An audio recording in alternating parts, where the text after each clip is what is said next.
Hey everybody, it's Daniel here with Android Central, and what I have in my hand is the brand new Huawei Mate 9. This is the latest generation phone from Huawei, and it is the company's flagship for 2016, and it sort of lives beside the P9 that was announced earlier this year.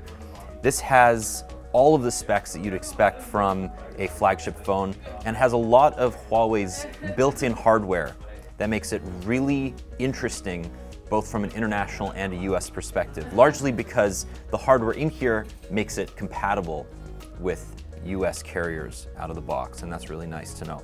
So on the front we have a 5.9-inch 1080p IPS display. This thing is really nice. It's not the highest resolution display out there, but it's very sharp and great viewing angles and brightness. You also have a Kirin 960 processor in here. That's the brand new processor from Huawei, and it has 8 cores and rivals anything from Qualcomm today. It also has Huawei's built-in modem chip, and we'll get to that in a bit. On the bottom, we have a USB Type-C port and a single speaker.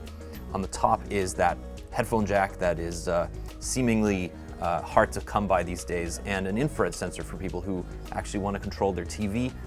And on the back is one of the more interesting features on the phone. There are 2 camera sensors here. One, a 20 megapixel monochrome sensor and a 12 megapixel RGB sensor. Now, that's a different combination that you found on the P9. And what this does is it captures most of the photo information from the 20 megapixel sensor and uses the 12 megapixel one just to add some color depth.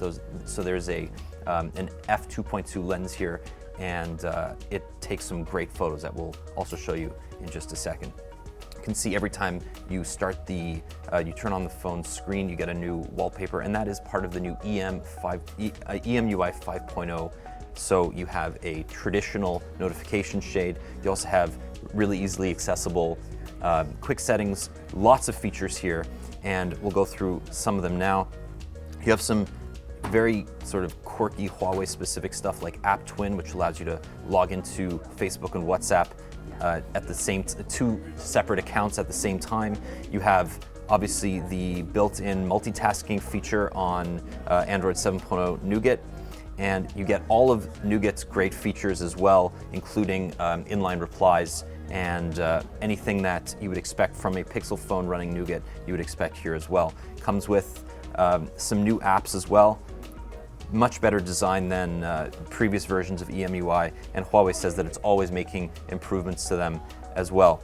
Inside, as I said, we have that Kirin 960 chip. You have 4 gigs of RAM and 64 gigs of internal storage. So anybody who is looking for a really powerful device, this is going to be great for them. Let's turn to the camera now. You can see here, it's a much simplified user interface to anything you found on the previous versions of EMUI. You swipe in from the left to get to the myriad sensor, the myriad modes. You can take a regular photo, monochrome.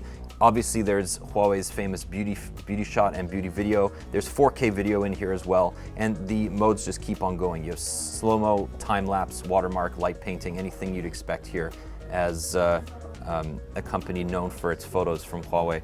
You have the ability to take photos in 12 or 20 megapixels. It defaults to 12, but you can go up to 20 if you want.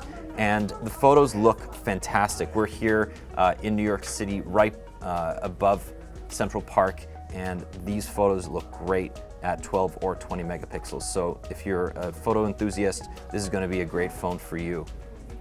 So it may not be entirely new in the Mate 9, but Huawei says that it's added a lot of camera smarts into the new version of the Kirin chip with the Kirin 960. And what that means is that you can adjust the aperture of the photos in real time.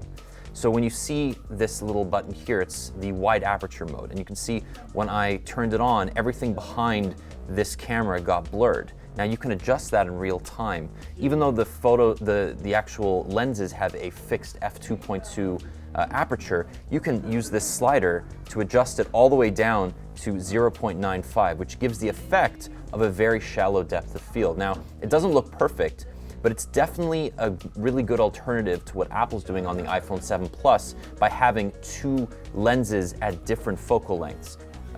finally, turning to the overall hardware, this is a pretty sleek, thin and light phone for one that is definitely in the phablet territory.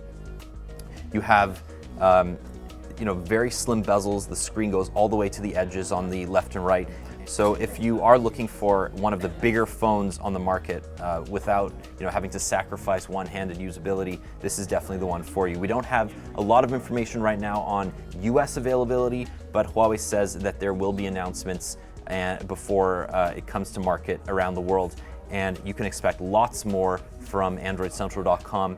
My name is Daniel Bader. If you like this, please give us a thumbs up and subscribe to our YouTube channel, and we will see you very soon. Thanks for watching.